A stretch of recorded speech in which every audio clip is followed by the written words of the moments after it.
Hi, I'm Jelani Hopkins, And I'm Faith Cloud. and we're members of the fitness team here at the Record Grapevine. And this is Feel Good Friday. Today we'll be showing you our favorite way to train for a 5K. Let's do it!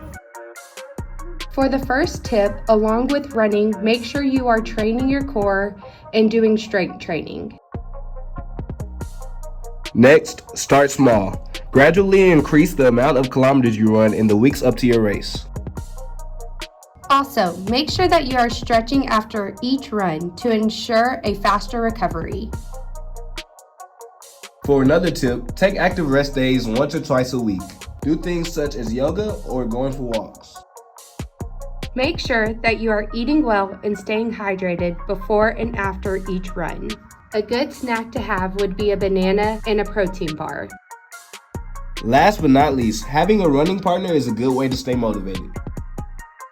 And that's it. Just take it one step at a time, and before you know it, you'll be able to run a 5K. We'll see you next week for Feel Good Friday.